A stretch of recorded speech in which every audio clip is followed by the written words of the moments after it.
Joining me now is Dr. Thomas Adam. He's an expert in not-for-profit and philanthropy for the University of Arkansas. Dr. Adam, it's great to see you. Thanks for joining us this morning. Thank you so much for having me. And I should say you're an expert on other things as well, which maybe we'll get to at another date and time.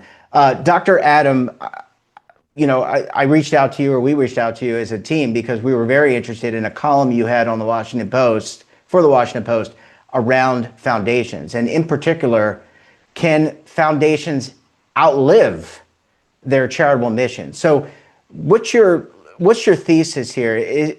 Can foundations, or do foundations actually outlive their purpose? Some foundations do and some foundations don't. It always depends on the purpose and how narrow the mission of a specific foundation is. If you have a foundation which is charged with providing housing for low-income families, I mean, this foundation is a pretty safe shoe-in because we know this problem is around for centuries and it will be around for centuries. If there's a foundation which supports a college or university, we also know that this will be around for a long time. It becomes a little bit trickier when foundations have very narrow mission statements. And this was the reason for this piece I wrote for the conversation. Because foundations such as the Laverne Noyes Foundation have a general target with regards to supporting education, and that would normally mean that they are around for a long time, but they have narrowed their mission to a very small field, and this is where it becomes a little bit trickier. Yeah, going historically though, and I should have asked you this maybe first, but let me kind of circle back to historically, America, the United States, has had a lot of foundations. You go back to Andrew Carnegie, John Rockefeller, right? We have traditionally been a very charitably focused country. Yes.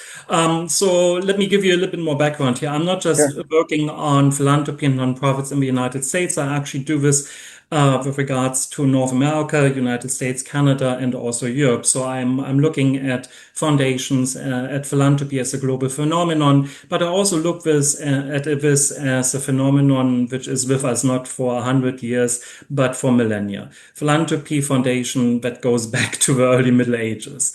And we have countries such as Germany, for instance, where you still have foundations around which are 800, 900 years old and they still function. These are foundations which support, for instance, hospitals. These are foundations which support partially education. So these are missions which are somehow eternal. However, with regards to the United States, you are absolutely right. There's Carnegie, there's Rockefeller, but by comparison with Europe, the United States foundations in the United States are still very young. Right. Foundations begin in the 20th century in the United States, not in the 19th century. So meaning that they haven't run into the problems yet. Foundations in Europe, in the UK, in Germany, and other countries have a long time ago. And so some of these problems come up with some time delay.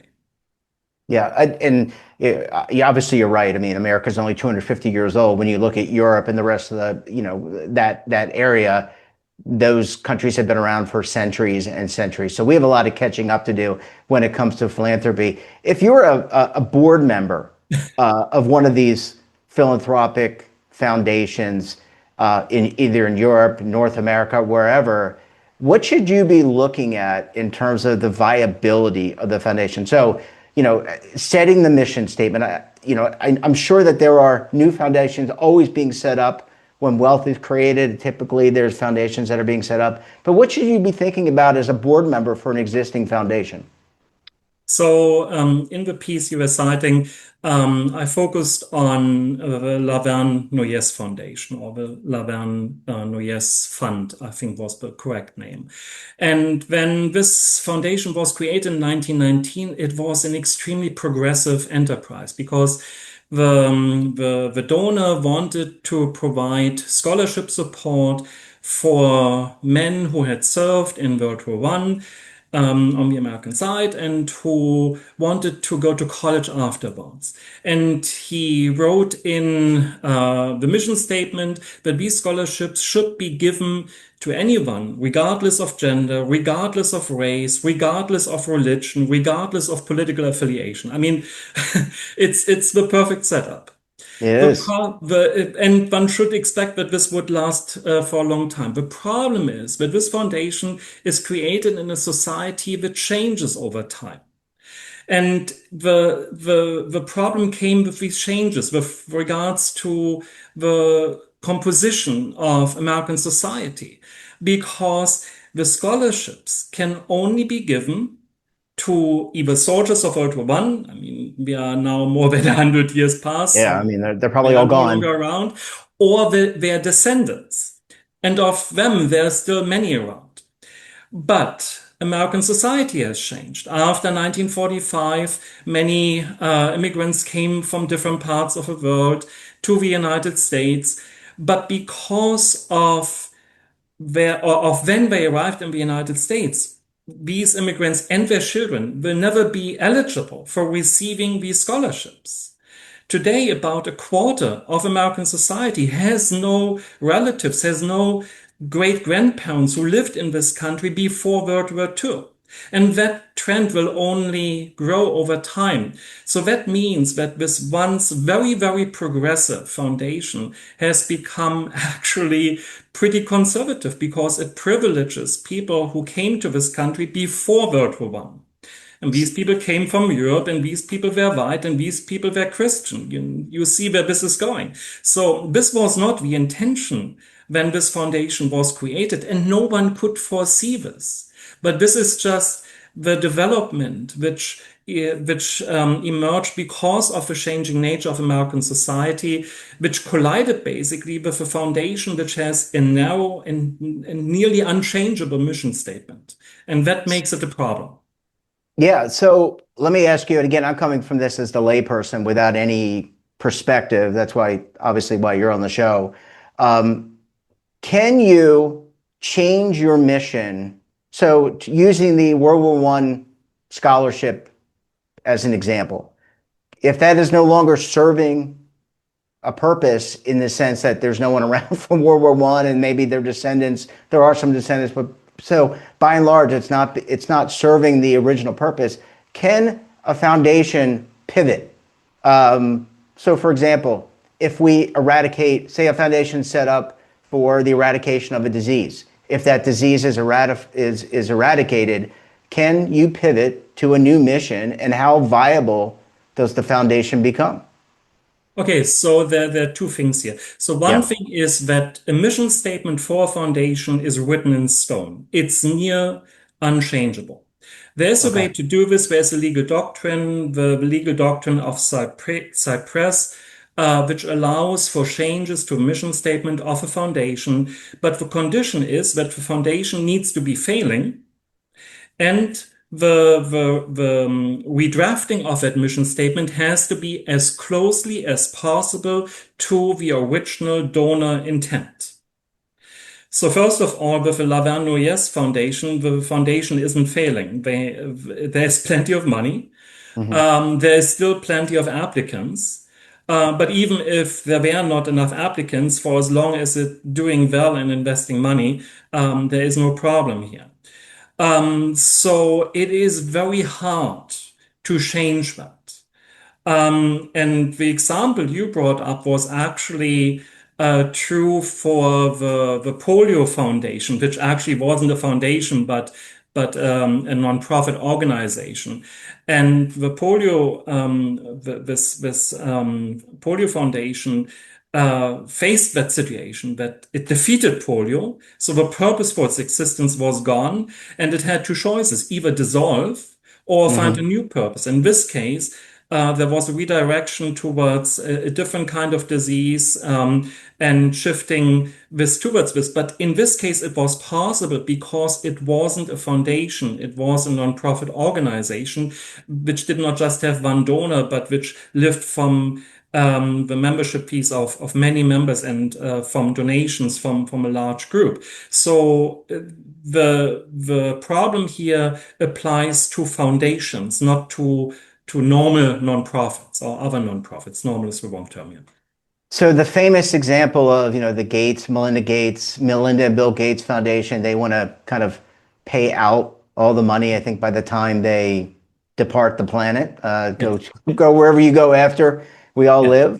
live. That's a famous example, but it would seem to me, and again, I'm a layperson, if you eradicate or you achieve your mission and your mission is set in stone, those assets are, yes, they're invested and they typically invest in, different portfolios, but are those assets sitting idle, and could they be, if we loosened up the restrictions, so to speak, not we, but if they were able to loosen up the restrictions, wouldn't those assets be able to be used for the betterment of others, which would be true to the the original, close to the original intent, I guess.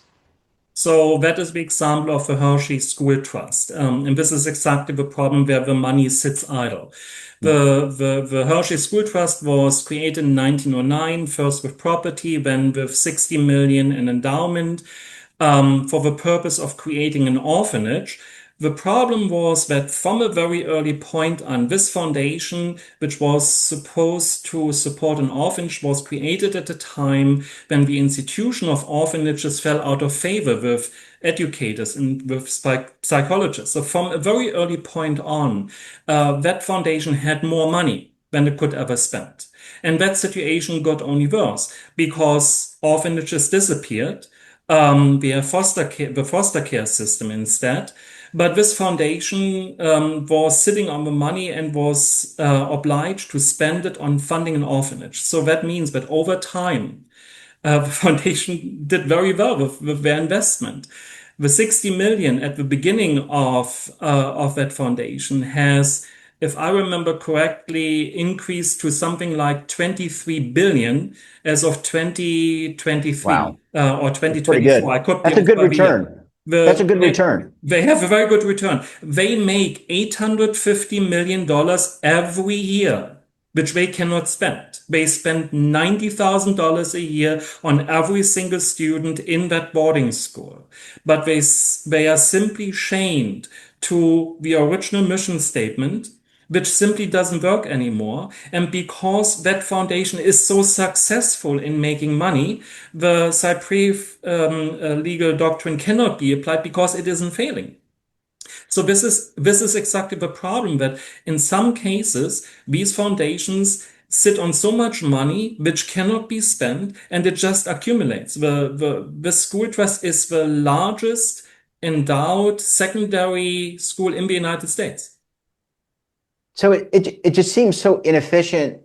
Um, it seems archaic. Again, coming as a layperson, when I hear and read what you laid out and what I hear you saying, it just seems like that the laws and the rules may need to be updated, because if you have capital sitting idle, and I guess you can make the argument that it's sitting invested, it's been invested in public stocks, private, whatever, that it is doing something, right? It is invested in the economic structure of the, in the economy, but it just seems to me that Congress or whoever needs to change the laws a bit so that we can morph and direct monies to people that, and things that need it.